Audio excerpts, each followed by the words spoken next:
Good morning, everyone. It's Sal Stretford Post. How you all doing? And welcome to another episode of Breaking Dawn. I hope you're all doing well. It is a peaceful week because Manchester United are not playing. You know, we got a bit of a respite.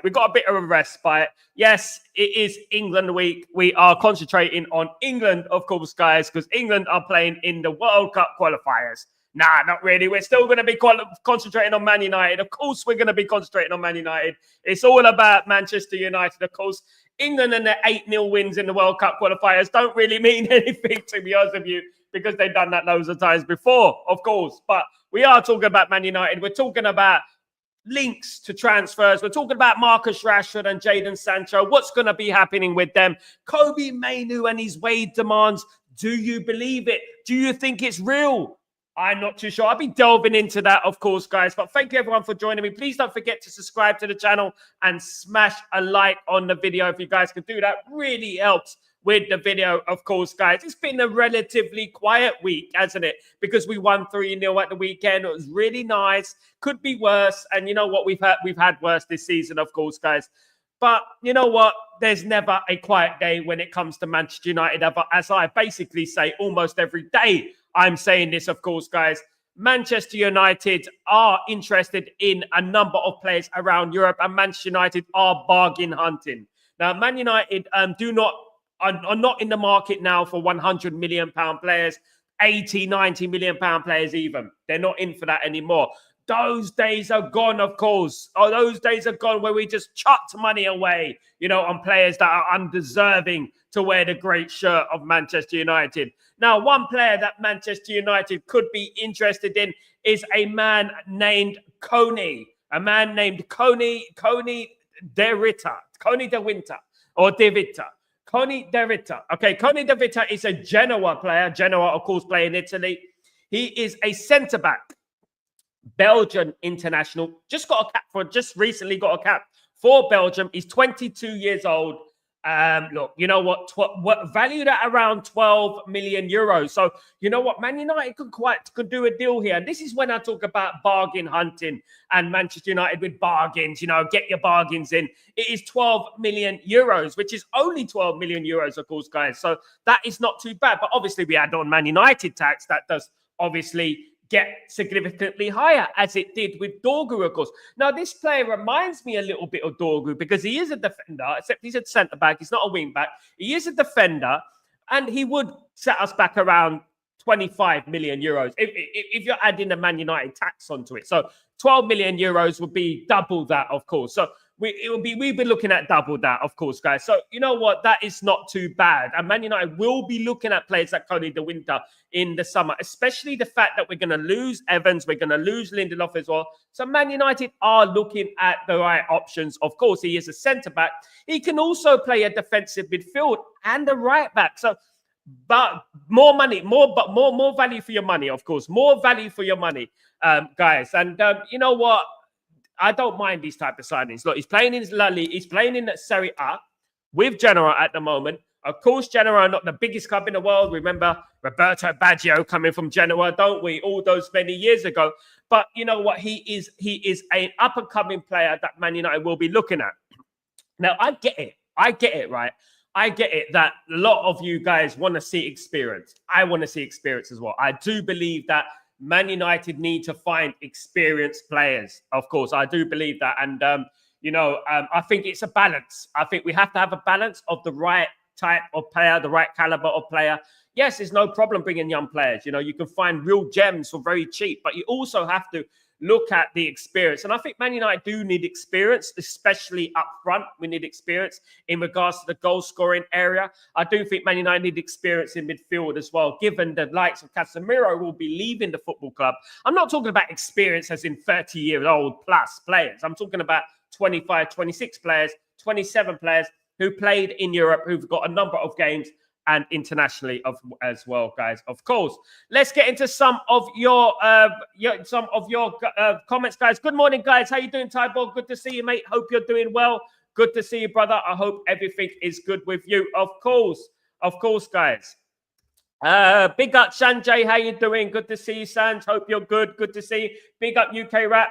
Good morning to you. I hope you're doing well. Good to see you. I like it. These stupid expensive buys are over. I agree, story. I agree. And I think that, you know what, you can get more for your money, you know, in regards to buying players and scouting players. And we should have done that a long time ago. I remember when I used to talk about this. I remember at the time when we were signing the likes of Pogba and players like that. And I said, do you know what?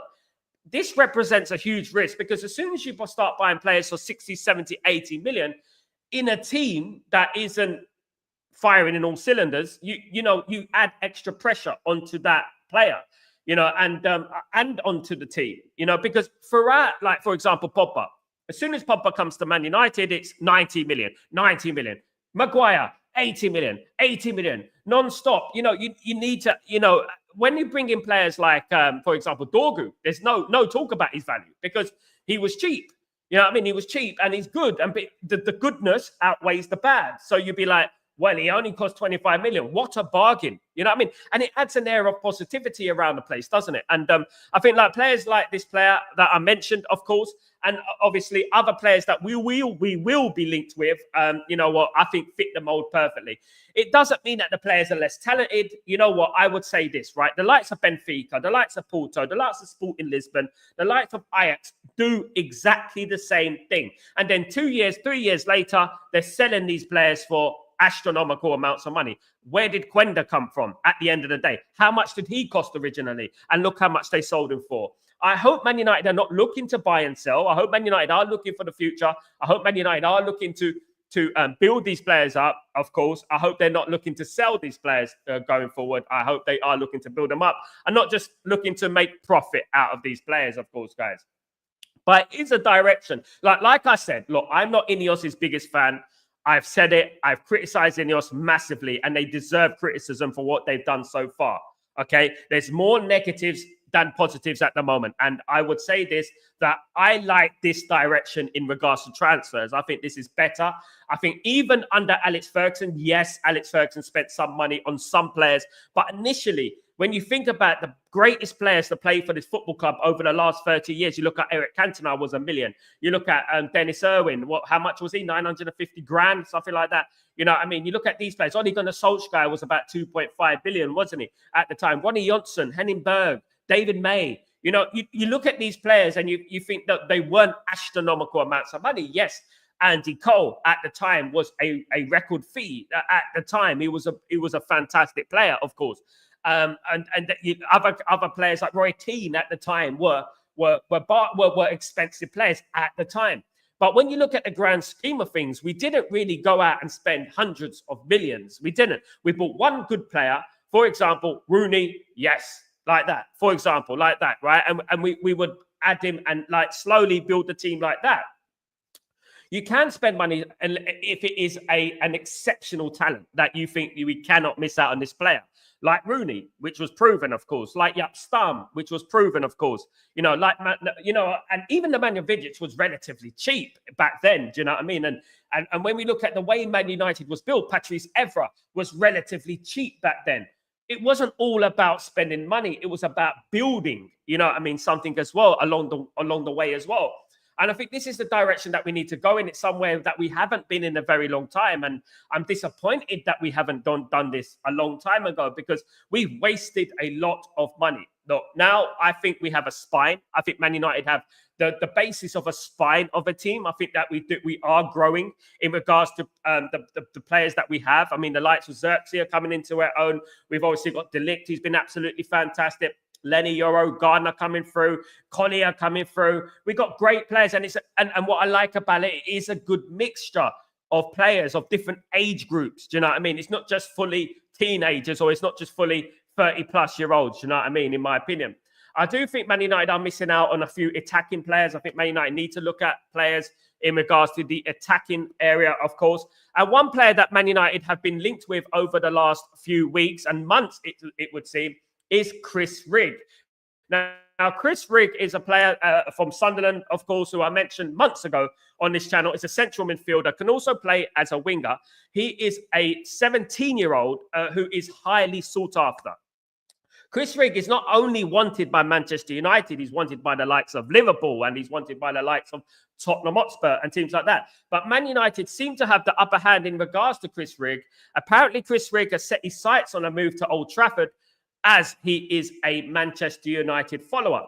And we have to remember that. You know, I mean, some of these players are Man United fans. Some might not be Man United fans. Some might be Man United fans. But Chris Rigg is the direction that we are going in. And to be honest with you, I mean, at the end of that, I don't know much about him in regards to how he would fare in the Premier League. I don't know much about him in regards to that. But there is obviously a big interest in Chris Rigg. And we were linked to him in the summer, of course, guys. And to be honest with you, I like the player. And it is another bargain player. 12 million he's ranked at. 12 million he's valued at. To be honest with you. And I think that is the kind of transfer Man United are looking at. Man United are looking at the FFP, they're looking at the PSR, etc., etc., guys. Let me just write this tweet.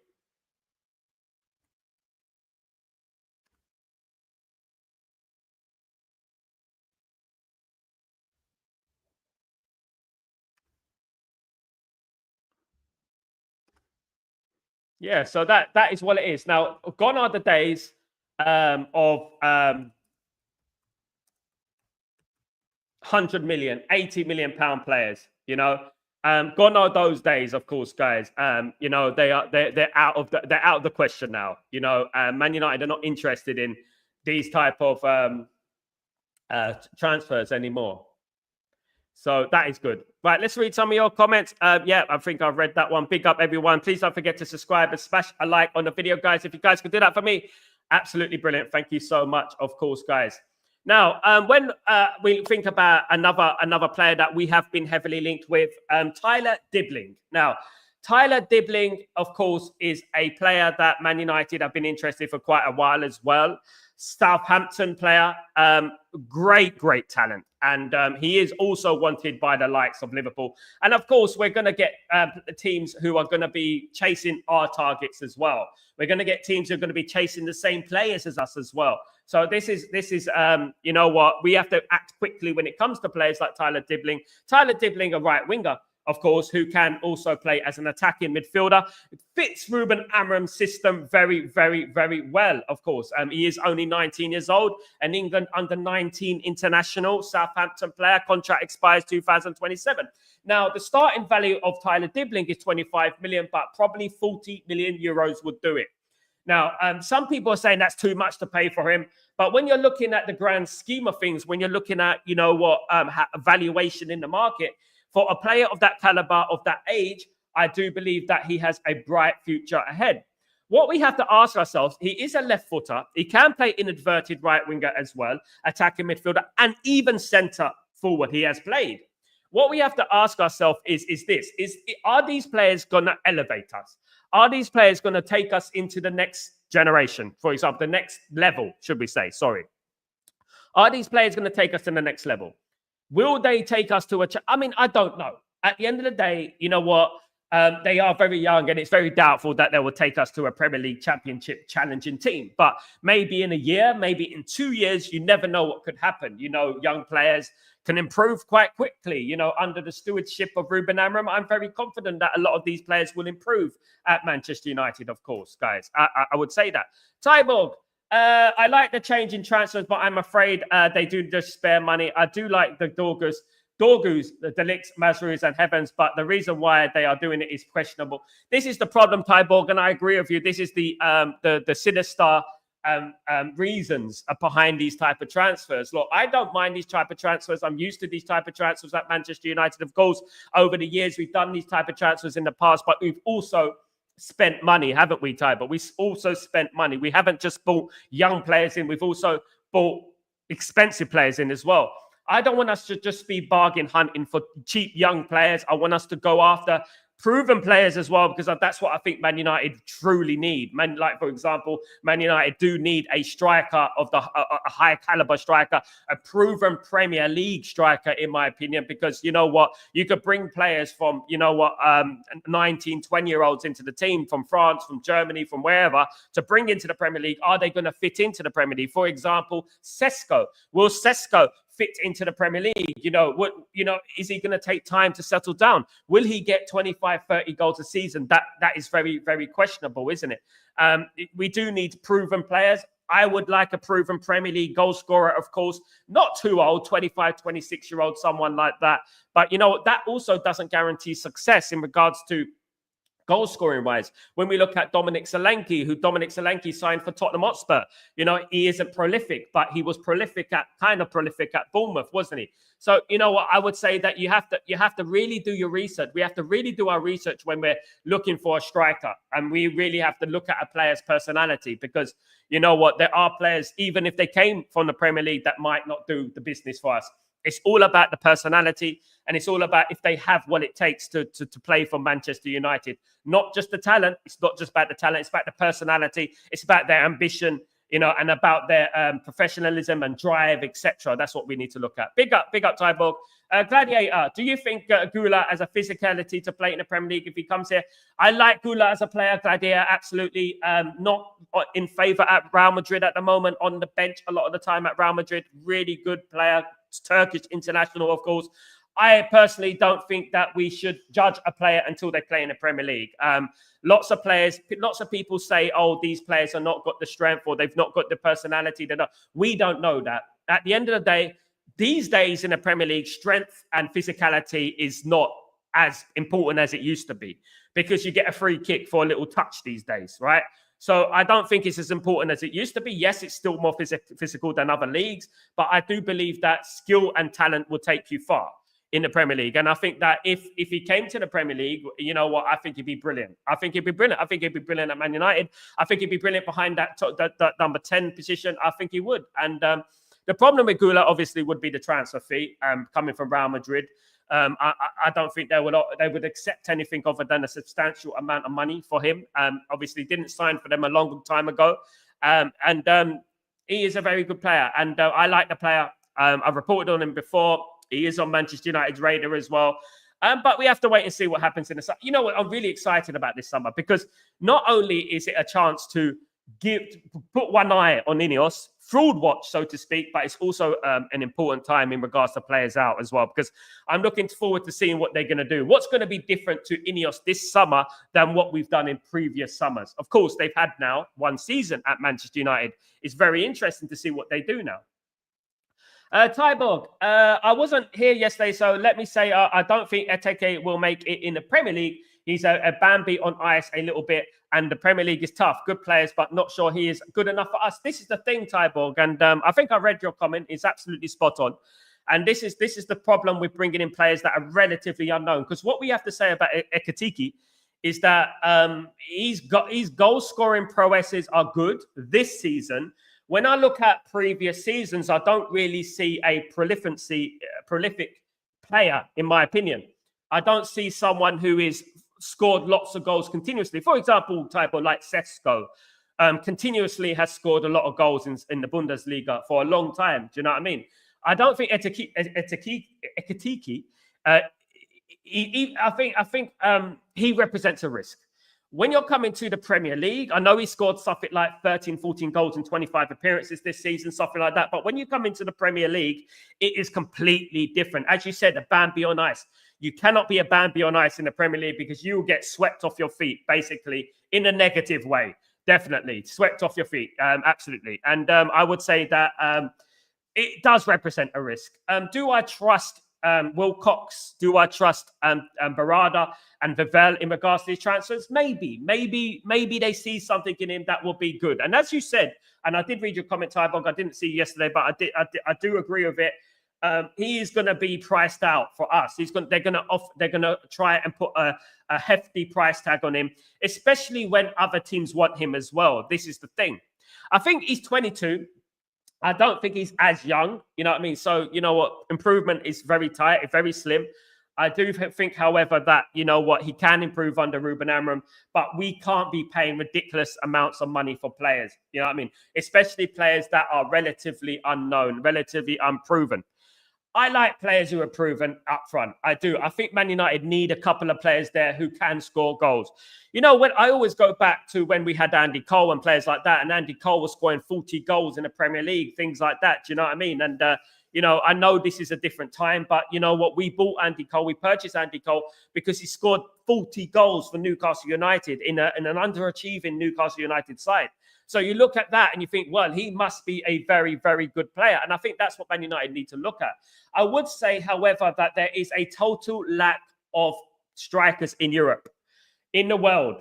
I mean, what I was raised with in regards to strikers, when we think about Andy Cole, Robbie Fowler, Stan Collymore, you know, these type of players, Dwight York, you know, Les Ferdinand, Alan Shearer, Teddy Sheringham, you know, I look at Matt Letizia. You know, we had so many great strikers in the Premier League. You can even go in the second tier and go to Dion Dublin, players of that nature, of course, guys. You know what I mean? And you know, we had so many strikers in the Premier League that were brilliant. But nowadays, there's such a small choice, you know, of strikers. It's unbelievable, to be honest with you. I like strikers. You know, I don't know if you remember Giovanni Elber, players like that. You know, strong players, what we used to have in the 90s, you know, great players, you know, but it doesn't always work out, you know. And I remember when a player signed for Liverpool once, if correct me if I'm wrong, the guy's name was Sean Dundee. Sean Dundee was a player who played in Germany, I believe, and it was prolific, absolutely unbelievable. Signed for Liverpool, and then he absolutely disappeared, was pretty rubbish, you know what I mean? And, you know, it is all about personality. It is all about, you know, what does he have? You know, what does he do off the pitch? Is his life all about football? Is he married? And stuff like that, things like that I would say, you know, it doesn't always work out, but it gives you more options, more chance for it to work out if it is a player that is proven, you know. If a Ekitike was 25 years old, been in the Bundesliga 7 years, 20 goals a season, every single season, I would say, yeah. Even if he was playing in Holland, you know what I mean? I would say, yeah, a bit like Ruud van Nistelrooy. But you look at Ruud van Nistelrooy's tally, you look at Ruud van Nistelrooy, the amount of goals he scored for PSV Eindhoven, it was 35 goals in 33 appearances, 28 goals in 26 appearances. Things like that. That is when you know that is a player, not 13 in 25. You know what I mean? Not 13 in 25. You're looking at proper goal scorers. Do you know what I mean? I'm thinking about. You're doing any England? Yeah, I'm doing both games, Tyborg. God rest my soul, of course, guys. Tyborg, I'm doing both England games, Albania and Latvia on Friday and Monday. Yeah, I'm doing it. I've already done the thumbnails and stuff like that. I will be here live to put you through the suffering of England, of course, guys. Absolutely. I will be doing that live, of course, guys, which should be a relatively straightforward couple of games for England. We might see some goals, we might have fun, might enjoy it. I will be keeping one eye on other games as well, of course, guys. I will be looking at the other international games as well, seeing how everyone's doing. Of course, there is internationals all around the world. A very interesting point is that Garnacho was not called up for the Argentinian international team. He was not called up for Argentina, which is very interesting, I would say. And it's good for us. It's good for Man United that he isn't. I don't think it's good for players to be traveling halfway across the world. You know, Ugarte will be doing that, of course. I don't like that. I think it must take so much out of them. Do you know what I mean? I mean, I fly like a few times a year to Italy to see my in-laws. And, you know, the flight from Abu Dhabi to Italy is long enough, and it's only 6 hours, to be honest with you. And even then, I'm feeling like, whoa. You know, but, you know, I guess they fly in first class. I guess that is a big plus, of course, a bit like the Switzerland flag. What's the good thing about that? I mean, what do you like about Switzerland? Not much, but the flag is a big plus. Absolutely. But yeah, anyway, seriously, yeah, I'm a little bit glad that Garnacho is not picked for Argentina. I think that is good, but at the same time, I feel for the lad, and maybe it might push him to be better. Maybe it might do that. Maybe it might push him to be better, of course. Conrad, how you doing, my friend? Are we doing well? Need young players and build on buying players whose legs are tired, like Casemiro, Eriksen, and Varane. Yeah, we got to watch out for that, Conrad. And this is what I've been saying for a long time. It's not just about experience. It's about whether they have the ability, still have the ability, and they have the legs. Of course, guys, at the end of the day, we don't want no Christopher Reeves. I got no legs at the end of the day. Do you know what I mean? At the end of the day, we want players about 25, 26 who are, you know what, experienced, but not over the edge. Do you know what I mean? You know, still got something to give to the game.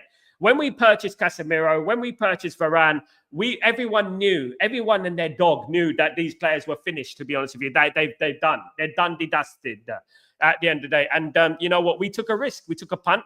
Casemiro was good on his first season, but second season was found wanting. Played a little bit better this season, in my opinion. He's been all right. But I think Man United still need players that have legs. Of course, we have great players coming through the youth system. Kobbie Mainoo, of course, is brilliant.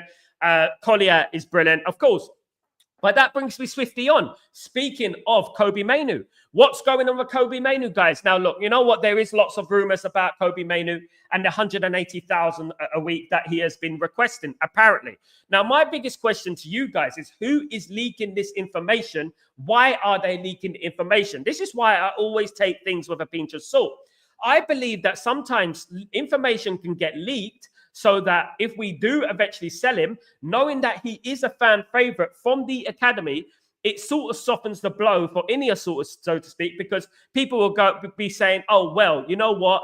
He was a mercenary anyway. He wanted too much money anyway. Do you know what I mean? And I like to, until I hear it officially, I tend not to believe the media, because I ask myself, why and how do these rumors get spread? Where do they come from? Do you know what I mean? I ask myself questions. I don't just believe everything I hear, you know what I mean? And turn against a player, oh, he's greedy and da-da-da. I don't do that, because I like to hear it out. And, because I do know that sinister things do happen in the media, of course, guys. And to be honest with you, you know what? I like Mainoo. If he is requesting that type of money, and it's an if, guys, if he is requesting that amount of money, I would say it's a little bit too much for Kobbie Mainoo. I would say that. Some will argue with me that Lenny Euro is getting 110, 120,000 a week. Okay. Does he deserve that much? Okay. But at the end of the day, that I would say, yeah, 120. 180 is going a little bit overboard, in my opinion. I think no. Because where do you go from that? He's only a 20-year-old. You know, I'm not even 20, I think. I mean, where do you go from that? Do you go to 250 and 300 and 400? You have to, what I believe firmly that you have to earn your wage, right? Yes, he's been good. Yes, he's become an England international and he's a full-time international for England. Great. Fantastic for him. But what have you achieved at Manchester United is the question that I would ask. What have you achieved? You're a great prospect. You're a great player. And I'm sure many teams around Europe will want Kobbie Mainoo. But what I would ask is this. Have you performed when you've played this season? The little time that we saw him playing this season, has he performed? Right? So we don't want to get into the position where we're giving someone a 5-year contract on 180 grand a week. And you know what? He doesn't reach the levels that we all thought he would reach. So it's very important that Man United have to look after their own interests. We've been down this road before, haven't we? We've been down this road before. But I am only saying this if it is true, because I don't know 100% if the rumors are true. Absolutely. Because I don't believe everything I hear in the media. Absolutely not. Do you know what I mean? I don't believe everything I hear. I think sometimes it's hearsay. Sometimes it's all, propaganda in the media. And I don't believe in it, of course, guys. Absolutely not. So what I'm going to do, I'm going to write a poll on Twitter, guys. Let me write a poll on Twitter real quickly.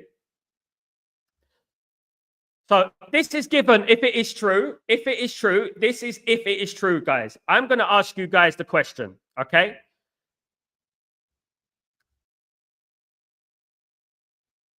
Is Kobbie Mainoo worthy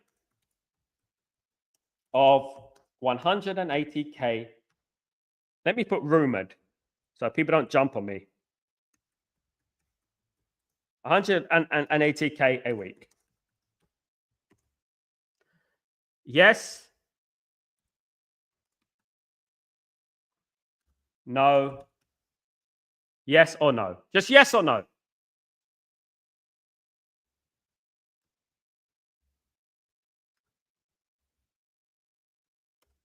So there is, I put up a poll, guys. I put up a poll. So that is the question. Is Kobbie Mainoo worth £180,000 a week? Do you think so? I put up the poll. Let me know what you guys got. Kobbie hasn't proven enough in Amram's system. I agree with you. Look, you know what? I want to keep Kobbie Mainoo. I'm a big fan of Kobbie Mainoo. But you know what? If It is true. Let's stress that, because I did mention earlier that, you know what, why are these rumors being leaked? Who are they being leaked by? It could be Ineos trying to turn us against Kobbie Mainoo. Let's not forget that, guys. Sinister things happen. You know what I mean? A lot of sinister things have happened at this football club this last few years. Don't be surprised if these things happen, of course. Big up UK, Darren. How you doing, my friend? Hope you're doing well. Good to see you, mate. Good to see you, of course. Sinister things do happen. So things can get planted in the media to plant a seed into the Manchester United fan base to turn us against Kobbie Mainoo. So if they do sell Kobbie Mainoo, and let's not forget, Kobbie Mainoo represents 100% profit. So let's not get it twisted. And I said it weeks ago, if Ineos had 80 million on the table right now for Kobbie Mainoo, they would take it. And I said that a long time ago. They would take it if they had 80 million on the table. Take it or leave it. You don't take it, we're going to walk away. I think they would take it. I do believe there is a slight possibility, or even a big possibility, that they may have planted the seed in the media that Kobbie Mainoo is asking for 180 grand a week, right? And because I don't understand why that would get leaked. I don't understand who it benefits, right? The only thing I can come to the conclusion is that they're trying to turn us against Kobbie Mainoo. They're trying to say that if they do sell Kobbie Mainoo, we could turn around and say, well, he wanted, you know what, 180 grand a week. He was a bit of a mercenary and things like that. Do you know what I mean? Things like that happen and occur. You know, I'm sure if you went to Kobbie Mainoo, he'd be saying something completely different. Darren, Mainoo deserves around what Euro is on. Darren, I agree with that. I agree. 110, 120,000 a week.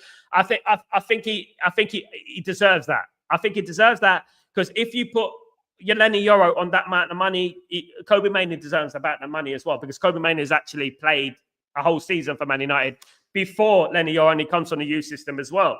180 should be like, okay, you can get 180,000 a week based on incentives. If you win the league, if you win in the Champions League, if you qualify for the Champions League, even, you know, it should be incentive based. And I think this should be practiced a lot. I think we should do this a lot more. I think contracts should be incentive based, in my opinion, not just giving out wages willy nilly, because you know what, he might leave. Do you know what I mean? I would say that, to be honest with you. And, it's disappointing that in his early career, such an early career for Kobbie Mainoo, that, you know what, he's asking for this money. Do you know what I mean? He's asking for this money. It is very, very disappointing at the end of the day for me, that he is asking for so much money. I'm sad about that.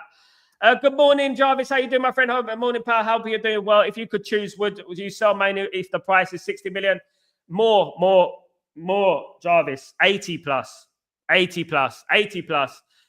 this was Real Madrid, if this was anyone else, what we need to look at is this is a full-time international, 19 years old. You know what I mean?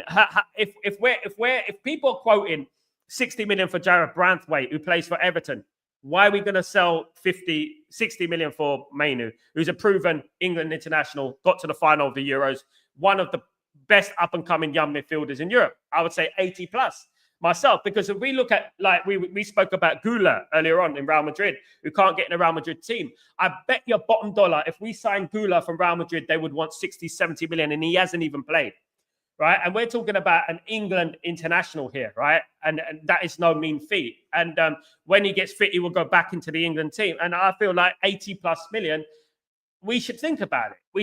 But if he wants 180 million, 180,000 a week, if he wants 180,000 a week. But also what I would say, and again, I would stress, is that why and where are these rumors coming from? How are these rumors being planted by Ineos? Are they being planted? Are they creating a seed for us to turn against Mainoo? So in case they do want to sell Mainoo and get full profit, we don't turn around and say, why are you selling one of our prize assets? Why are you selling one of our youth graduates? Maybe Ineos are doing that. That happens in business. Maybe they're trying to be smart with the fan base. And I would urge people to question everything you hear in the media, in particular if it comes from, if it's about Manchester United. Because at the end of the day, do you know what I mean? These people lie. Business people are liars, of course. And to be honest with you, this is what they do. And we can't take everything they say as gospel. Where do you think Pogba will be landing? Which league will you think suitable at this stage of his career? Turkish league, maybe? It's a good shout. Galatasaray, Fenerbahce, that type of team. I personally believe he'll probably go to. What I'm hearing, guys, he's going to go to Marseille. I'm hearing that, guys. Don't quote the messenger. I'm just saying I'm hearing that he might go to Marseille. It's a little bit of an exclusive for you. Marseille. He's going to. There's two teams, Marseille and FC Porto. That's what I'm hearing, right? So, but I think he's going to go to Marseille. Who knows what could happen, though? It could go to Turkey. It could go to Galatasaray. It could go to Fenerbahce. You know, one of those teams, of course, playing under... I don't think he'll play under Jose Mourinho, though. That's one thing. So Fenerbahce looks a little bit out of the question unless Jose Mourinho leaves. Galatasaray, on the other hand, will be more of a better fit for him because, obviously, we all know what happened with Paul Pogba and, Jose Mourinho all those many years ago, don't we? Yeah, fell out, didn't they? They fell out. Absolutely. They fell out. Rumours are strong now that Manchester United are looking to offload Onana. Onana has responded. Onana has quoted to have said that he's not worried. He's spoken to Ruben Amorim, and Ruben Amorim has given him the vote of confidence, the dreaded vote of confidence, of course. But you know what? As I've always said, when Ruben Amorim walked into the door, I know that Ruben Amorim is the smiling assassin. Ruben Amorim is the smiling assassin. He does this, but you know what he does? He does this, and then he will sell you. You know what I mean? He's saying Rashford's praises many times. Then on loan you go. You know what I mean? At the end of the day, I believe, and what I'm hearing in and around the club is that Ruben Amorim wants to get rid of Onana and get his own goalkeeper in there. Now, I did speak yesterday about Lucas Chevalier of Lille, of course, which is a very, very good goalkeeper, 23 years old, of course. Very highly ranked, very highly rated, of course. There's also talk about Verbruggen of Brighton, which is another very good goalkeeper. Vitek, of course, is another very, very good goalkeeper as well. There's also, of course, the goalkeeper from Parma, who I don't know, Suzuki, who I don't know if he will fit Man United. I'm not sure. He's another goalkeeper who's a little bit lightweight, in my opinion. Again, you know what I mean? If you ask me. Yeah, Zerbi is good at coaching technical players. Yeah, Zerbi is good at coaching, definitely, absolutely. At the end of the day, Napoli is a good shout as well, by the way. You reminded me of Napoli, to be honest with you. But yeah, he is good at coaching technical players. And I think that there is a possibility that he could be going to Marseille. There is also a small chance of PSG, but I don't think PSG are going to bring him in. I don't. There's Porto, PSG, Marseille. They're the only names I've heard around Pogba. Obviously, Man United, there is always going to be talk about Man United and Pogba. Of course, that comes with the territory. I just don't think we should be signing players for the third time. Just not go back, guys. We've been down that road before. We need to look at other players and move on from the past. I really do, because I believe that, you know what, he failed twice. It's not going to work again, guys. He left on the bitter terms as well. The fan base didn't, I mean, there were sections of the fan base which some feel was a little bit unfair, but we're not big fans of Paul Pogba, of course, actually. And it ended up being very toxic. And we don't want this toxic atmosphere at the football club anymore, do we? We want to move on from that toxicity, of course. Tybo. The second goalkeeper of Frankfurt is the best young goalkeeper I've seen in years. Absolutely amazing and probably cheap, only 21, but he seems like a 30-year-old plus player. Look, this is what I'm talking about, Tybog. I'm talking about players that are very, very highly ranked but unknown. Do you know what I mean? Highly ranked but unknown, you know? And to be honest with you, in regards to young players that are unproven, goalkeepers are everywhere. You know, you just have to do your research and you have to give them a chance at the end of the day, because, you know, a goalkeeper you can look at and you can say that he's good, but you know what, I have my doubts about this and that. But I was a big fan of Kova. You know, I was a big fan of Kova, and I felt that he would have fitted Manchester United perfectly, to be honest with you, perfectly. Now, we didn't keep Kova. We ended up signing Onana. I always felt that Onana was a bit of a stretch. I think Costa may have made a better valuation, a better choice. Of course, in my opinion, he may have made a better goal choice. But when you think about goalkeeper, for example, in your goalkeeper you're talking about in Frankfurt, there's obviously the Frankfurt goalkeepers. Of course, you've got Trapp, you've got Santos, and you've got Grail. Grail, which one is it? It's Santos, right? You're talking about Kua Santos, right? Kua Santos, you know what? He's only worth about 3 million euros, to be honest with you. You know, he's not a bad goalkeeper, if you're being honest, for that price. You know what I mean? You could probably get a good value for money for him, you know? If he's as good as you say he is, that would be absolutely fantastic. Do you know what I mean? Brazilian, under 20 international, got I believe he's got a couple of caps for the Brazilian under 20 team, of course. So a very you know, interesting one, Tyborg, absolutely. Definitely. Story, we can only sell our best young players coming through like Ghana and Mainoo. We need to top strikers now. We should be able to spend a bit there, but not stupid money. I would keep Garnacho myself. I think he's got a very high ceiling, and I'm seeing a lot from Garnacho this recent weeks. Yeah, he's got some of the, again, I told you, like, he's got 16 goals and assists this season.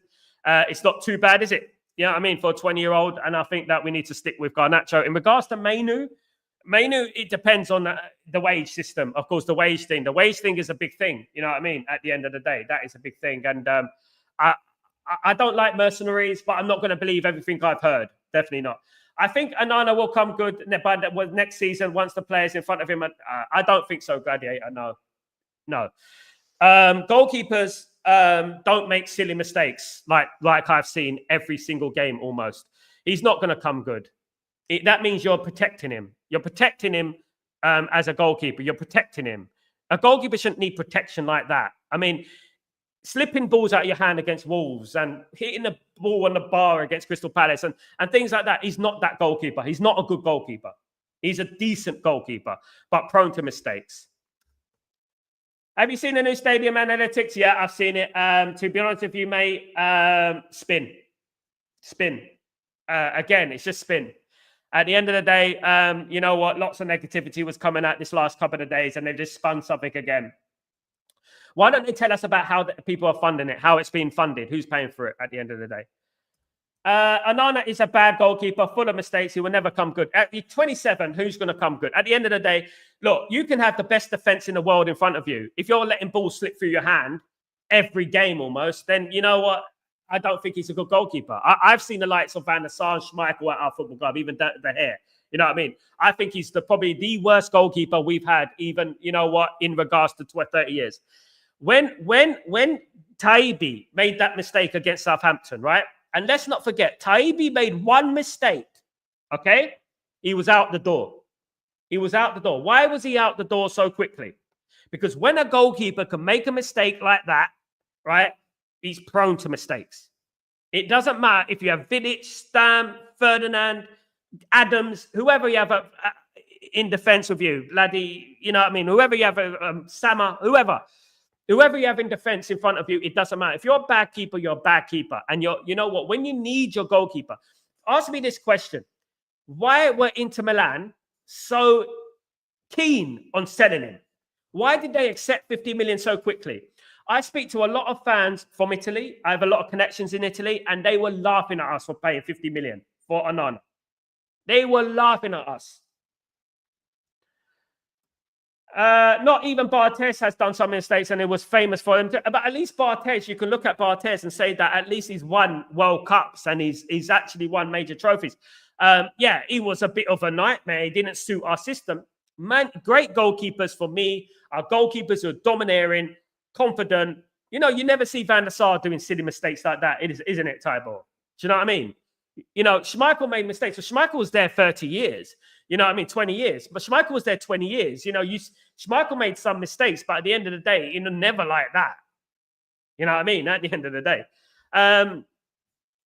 We can bid for Costa 226-27. Yeah, we can do that, but I would prefer another goalkeeper to Costa. I saw Costa against Man United. Again, I'm talking about mistakes. He made a couple of mistakes against Man United this season. Earlier in the season, he made a couple of mistakes, but he's still better than Onana. Don't get me wrong. If I was looking at goalkeepers, I'd be looking at a goalkeeper who historically have done well at Man United. For example, tall goalkeepers, domineering goalkeepers, and goalkeepers that command the area. You know what I mean? Not just has a nice personality. Do you know what I mean? Story. We signed Onana because he was good with his feet. What we have gained in that stupid modern obsession and people are like sheep. Absolutely. We had one of the best goalkeepers in the world. Story. Look, what we're saying now is that we purchased Onana for his feet, right? When does he ever kick it out from the back? When does he ever pass from the back? He passes it side to side. What we were buying Onana for is passing the ball forward. He passes it to the wing backs and then he puts ourselves in trouble. He kicks it, the more times than not, he kicks it long up front to no man's land. Do you know what I mean? And, we don't have a striker to hold up the ball like that. Do you know what I mean? And he keeps doing it again and again. And then the ball goes from Onana and we keeps coming back at us. And we keep having to, make up for that. We need to move on that. We need an all-round goalkeeper. A goalkeeper is domineering. I like Verbruggen of Brighton. I like Donnarumma, but he's too expensive. I know that. I like Kova, of course. I didn't think we should get rid of him. VTech, who people have been talking about a lot on this channel, of course. I don't see a good goalkeeper these days. Do you have some names we can buy? There's many. As I said, there is Verbruggen, of course, who plays for of course, Brighton and Hove Albion. There are goalkeepers of that nature. Of course, there are other goalkeepers around Europe as well. Of course, James Trafford has been spoken about at Man United. I have been talking about Lucas Chevalier of Lille, of course, another tall goalkeeper, good goalkeeper as well. Of course, you know what? Donnarumma is the type of goalkeeper I like. Kova is the type of goalkeeper I like. I like these type of goalkeepers who are domineering and you know what? Don't put a foot wrong, rarely. Do you know what I mean? And I like goalkeepers like that. Tyborg. I'm thinking about we kicked out De Gea, makes me bored every day. I don't know why, Tyborg. Not only the fact that, look, I'm not saying that De Gea had to stay forever. I like De Gea. 2-time player of the season, by the way. I like De Gea. Maybe we should have kept Kova. What do you think? Why did we have to sell by Onana? This obsession, 50 million down the drain. This obsession with ball-playing goalkeepers is ridiculous. He's not good at playing from the back. He's not good at, he's not reliable. He's not good at penalties. What is he good at? At the end of the day, what is he good at? I'm starting to look at the best goalkeeping performance I've seen this season.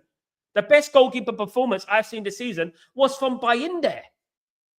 Bayinde had the best goalkeeper performance against Arsenal. He was the best goalkeeper performance of the season. I think it's interesting to know where we would be if we had De Gea. I know De Gea wasn't everyone's cup of tea. I know he made mistakes as well. He made some big mistakes in his later stages at Man United. Maybe he needed to be moved on. But the replacement for De Gea should not have been Onana. It should not have been Onana. Onana was the wrong choice. Onana was picked because he knows Erik ten Hag. And that is the type of thing. It's not Erik ten Hag's fault because we didn't have Wilcox and Vivel and Barada then, did we? So it was just Erik ten Hag picking the players. Do you know what I mean? And that was a mistake. Vlahovic, you feel he will be a decent for us? Vlahovic is very prolific, GK. Man United are aware of Vlahovic, but Vlahovic will cost a little bit too much money, GK. I think he'll be better than what we have. I think he's a very talented player. Of course, more proven. Serbia international, scored a lot of goals for Serbia, scored a lot of goals for Juve as well. I think he's a fantastic player. Maybe the price might be a little bit too high for us, in my opinion. Jarvis, we should sign Unai Simon. I would practice that. Yeah, exactly. There are goalkeepers out there, Tactical Devils. There are goalkeepers out there that Man United could look at who will be better than Onana. Trust me. I like the goalkeeper. I like the Van der Sar goalkeeper. I like the Schmeichel type goalkeeper. I like the Donnarumma type goalkeeper. I like the Kova type goalkeeper, the tall goalkeeper. The best goalkeeper in the world for me right now is Courtois, right? And Courtois can do everything from the back, from the feet. He's tall, he's domineering, collects the ball, rarely makes mistakes. That type of goalkeeper. You know what I mean? If we can scout that type of goal, I don't like the goalkeepers like Suzuki and players like that who are about 5 foot. And you know what I mean? At the end of the day, do you know what I mean? And I think Man United need to go for more domineering goalkeepers, if I'm being honest, who can command the area and command the box, of course. Tyborg. What I meant is how disrespectful United was to De Gea after so many years of service. We can talk about was he still good enough, but he didn't deserve that. That is testament to the way Man United were run, Tyborg. A testament to the way Man United have been run over the last years, how disrespectful we were as a football club. And I know that. And people know this about me. I was pro pro De Gea, one of the big voices on Twitter of De Gea. You know what I mean? I was a big supporter of David De Gea, you know, and I would say that, yeah, we treated him disrespectfully, but we've done that a lot lately, you know, especially in the old regime under Murtough and Woodward. Offering him a contract and then retracting that contract was totally horrible. And it was a very, very disgusting way to treat a legend. And that is what he was. He is a legend. He won a league title at Man United, 2 times Player of the Year. And when you think about a goalkeeper Player of the Year 2 times, it goes to show you everything about that player. And the way we treated him, I mean, it's not Manchester United. That is not what I recognize Man United for. Absolutely not. All players cost us good or whatever, top mid or mid. Absolutely. Yeah. What would be your list of priorities in the summer? Good morning, Milo. Good morning, Revert 7. My list of priorities, we need another defender. I think we need another midfielder. And I think we need another number 10 and a striker. I think we need a goalkeeper as well, but I don't know if we're going to sign in. And we need a right wing back, guys. So priority would be right wing back, one defender, one midfielder, one number 10, and one striker. Are we going to get that? We'll have to wait and see. I do think that Man United will bring through some young players too, as well, of course. Spoke about Oblak last week, tactical. Yes, Oblak, the type of goalkeeper I like. Yeah, I forgot about Oblak. Yes, Jarvis, type of goalkeeper I like is Oblak. Reliable goalkeeper. Apart from that penalty, it was a little bit, he should have saved it, but reliable goalkeeper for me. Historically, when you look at 5-10 years of 8 out of 10, 7 out of 10s, 8 out of 10s. That is the type of goalkeeper we want. Oblak is a brilliant goalkeeper. We've been linked with Oblak before, 32 years old.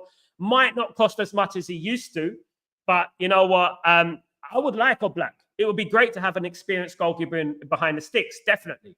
You know what I mean? Someone like Oblak. How much confidence would that give you? Now, think about this, guys. Think about Man United right now, right? And think about Onana in goal, right? For a second.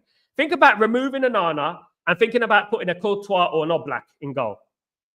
How confident will you feel then? You feel much more like, wouldn't you? It'd be like, wouldn't you feel like that? Absolutely. UK Darren, Sal, do you think Trafford will be good for us? Yeah, I think it's a very good goalkeeper, Trafford. And I think people underrate the English goalkeepers. You know what I mean? I think because he's English and he plays for Burnley. I think you know what? People are going to underrate him. But I think he'd be a hell of a lot more reliable than what we have at the moment. Maybe he can come in as a backup. I'm hearing that Teton might leave the football club. Maybe he can come in as a backup, and maybe you never know how good he can become. I think Trafford is a very good goalkeeper. Pick for England again, of course. Pick for England again. Very, very good. Congratulations to James Trafford, of course. Very good, of course.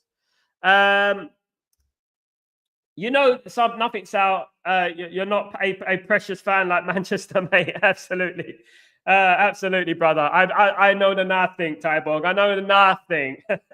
Yeah, I mean, I'm not a real fan because I don't go to every game, Tyborg. Sorry, mate. Big up, Tyborg. Tactical Devils, Oblak's 32. I don't think he'll come to United. Doesn't matter, Kenny. It doesn't matter. You don't think or you will think. What you think doesn't really matter, Kenny. Because at the end of the day, he's wanted by Man United. So whether we get him or not, who knows? He's wanted by Man United. You don't think it doesn't, it's irrelevant.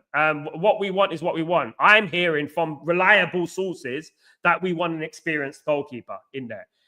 Ruben Amorim wants an experienced goalkeeper. Will we get an experienced goalkeeper? I can't say 100%. I can't tell the future.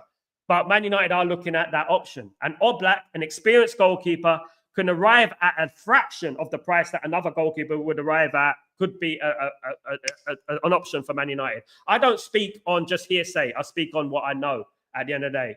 You know what I mean? This is not the KG show. At the end of the day. Summer of 23 was like nightmare, stupid buys all over. It killed us. Absolutely, story. Yeah, it was stupid buys. There was stupid buys. We wasted a lot of money. I think that we have unearthed some gems. De Ligt has been a gem. De Ligt has been brilliant. I think he came this summer though, didn't he? Yeah, he came this summer. 23 was bad. Yeah, 23 was pretty bad because I can't even fathom at the end of the day. Unai Simon, mean, that is the hipster. Again, hipster choice, of course. Recency bias. Trafford at Old Trafford, a nice ring to it. Absolutely. Well, a new Trafford now, isn't it? New Trafford at the end of the day. At the end of the day. Look, I'm not sure. I like Simon. I'm not sure about Spanish goalkeepers again coming to the Premier League. Just they haven't done well in the Premier League. Name one Spaniard who's done well in the Premier League apart from De Gea, of course. And De Gea was different, you know what I mean? And even he come, you know what I mean? At the end of the day. They're a little bit lightweight, in my opinion. Sorry, but they are. I remember, you know, so many have come to the Premier League. Kepa has come to the Premier League, of course. Valdez come to the Premier League, and it hasn't really worked out. Is he a good goalkeeper yet? Do I think he would do well? Man, I don't know. But I would much rather, if I had the choice between Oblak and Simon, that's it. Kenny, you don't have contacts, mate. So, you know, leave it at. I'm only joking, bro. I'm only joking. At the end of the day. So, yeah. What you think and what we get is completely different. We all want different things. I would prioritize a goalkeeper and a striker for serious money, 150 million total. Besides that, I would just sign young prospects on the cheap. Good point, Jarvis. Good point. I think people underestimate how important the goalkeeper position is and the striker position. I think two of the most important positions in the game. I believe that. Very underrated. Goalkeeper is one of the hardest positions there is, of course. Tyborg, I honestly think, mate, you are one of the most knowledgeable United fans out there with a hell of a lot of memory too. I don't know what you eat yesterday, and you know who was injured versus Portsmouth in 90. Portsmouth went in the Premier League in 1995. Or Tyborg, I would say that they were way down in the Division 2, something like that. League 1 now. Basically, Portsmouth were not that team back then. They're probably playing Leyton Orient back then. But yeah, thank you so much, Tyborg, for your compliments, my friend. Absolutely. Thank you. You too, mate. Likewise, my friend. Likewise. Good morning, Smiling Michael. How you doing? Big up. I hope you're doing well. Big up. Absolutely. 23, Onana Mount. Oh, Anthony Rasmus. All crazy money. Story. Don't remind me. That's an awful. I just look at that and it makes my eyes sore. It makes my eyes sore when I look at that, my friend. Oh, goodness me. That is terrible, isn't it? That's terrible. My God. Oh, what a waste of money. I could have done so much more with that money. Michael, Kobbie should stay humble and grow. The money will come by itself. His parents should advise him. What I say, Michael, and what I will say to everyone on this chat, guys, Michael, just be aware. Just be aware as to why and how these rumors start. Remember this. Why and how do rumors start? It could easily, Michael, right, be a spin from Ineos. Planting a seed to create hatred within the fan base to Mainoo. So if they do sell Kobbie Mainoo for a full profit, we're going to turn around and say, well, he wanted 180 grand a week. Now, I'm not saying I'm right, but what I'm saying is that is a possibility. And that is something that we have to keep in our heads. We really do. We really do have to keep that in our heads at the end of the day. Let's not jump. Let's not jump on him. Let's learn the facts. Let's not automatically think that it is the truth. Because I want to know who and why and who does it benefit for these rumors to be spreading. I don't understand that. So at this time of the season, I don't know how that helps anyone. I really don't. You know what I mean? I don't. And that's why I question everything that I hear. Because I do think that things are being planted in the media from Jim Ratcliffe's entourage, including the guitar thing. Remember that? The guitar don't have the money thing, which I know was a lie, right? And people won't believe me, but it's a lie. Yeah, Qatar spend millions and millions on bloody cars. You think they're going to worry about buying Man United and don't have the money to buy Man United? Of course they do. They spend billions a year on nothing. You know what I mean? At the end of the day. Don't believe everything you hear, guys, is all I'm saying. Just stay calm. Don't jump on a player yet until it is official, until it is absolutely gospel and it's come out and it's the truth. And you know what I mean? Because people can be paid off. It happens at the end of the day. Exactly what we've at 7. Spinios. Don't fall for it yet. Don't jump yet before you can walk. Don't jump. You know what I mean? Just learn that it is not as, you know, it could be a lie. It could be spin. Big up LT, what's going on, man? Big up Sal. Kobbie has always been down to earth, good player, and I still doubt that he wants crazy wages. And I'm with you that it's in your spin. And at the end of the day, gonna say it's Amram who decided. Absolutely, LT. Well done, LT, mate. You think like me, brother. You think like me, like absolutely. We're not saying it's gospel. We're not saying that we're the all-knowing and this is the truth. But what we are saying is that be aware and follow rumors with cautious mentality, okay? Follow rumors cautiously is what I'm saying. Don't follow everything like it's the gospel and it's the truth, because it is not, right? We live in a society of lies, absolutely. And you know what? Don't fall for it. Don't be manipulated. If I was Mainoo, I would come out and say it's not true or not. I don't think it's his duty to say that, to be honest with you. I don't think it's his duty to say that. At the end of the day, if he was asked, then he would answer the question. I don't think he should come out and say anything about it. He should just, I mean, at the end of the day. We will hear whether it's truth or not, but you know what? That is what life, that is what the type of thing that Ineos does. That's the type of thing that Jim does. You know what I mean? He at the end of the day, he would represent 100% profit. And I've said a long time ago, I'm not going to flip-flop on what I said. I'm not trusting anything. He could be asking for a wage. Of course he could be, right? But it might not be 180 grand. Do you know what I mean? He might be asking for significantly less. He might be asking for 180,000 with in regards to incentives. He might be asking for 100 grand, but 80 grand in incentives. You know what I mean? It's things like that. People don't look at the stipulations. They look at 180 grand, a big number of headlines. You know what I mean? And then that obviously resonates with the fan base. And then the fan base turn against him and start like we are doing today. You know what I mean? So, you know what I mean? Oh, you know, he's a mercenary and all that. Don't believe everything as the gospel. I'm not saying don't put it in your mind. I'm just saying don't believe it as an absolute gospel.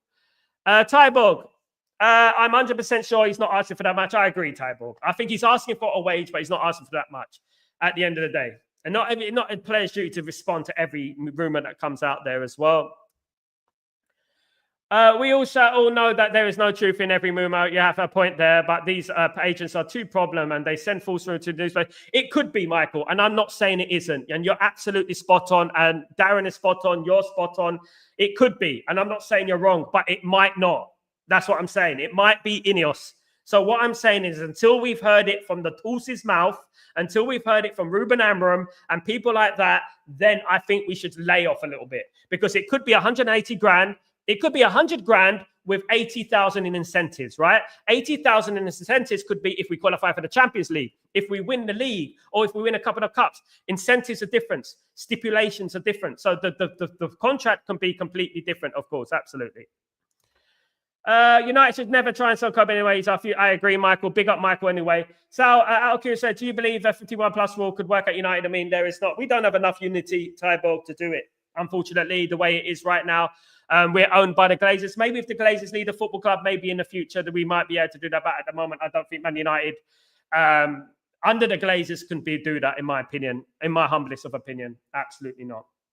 Guys, thank you for joining me. I will be back later on. Just please keep your notifications on. Thank you, everyone. You absolute legends. Please don't forget to subscribe to the channel if you're new. And please don't forget to smash a like on the video. Let me read the LT. What I know is that Amram loves Kobbie and Garnacho because he can see their talents and wants to utilize them and spin. And this spin that they don't fit in the system is just spin and blame Amram when we sell. Absolutely. He didn't fit in the system. Spin, spin, spin. I am spinning around. I'm waiting for Kobbie Mainoo to come in right now. Absolutely. Big up, LT. Thank you, everyone, for joining me. I'm Sal Warnock. This is Breaking Dawn. See you later, guys. Have a fantastic day. Can't wait for it. Bring it on. Peace.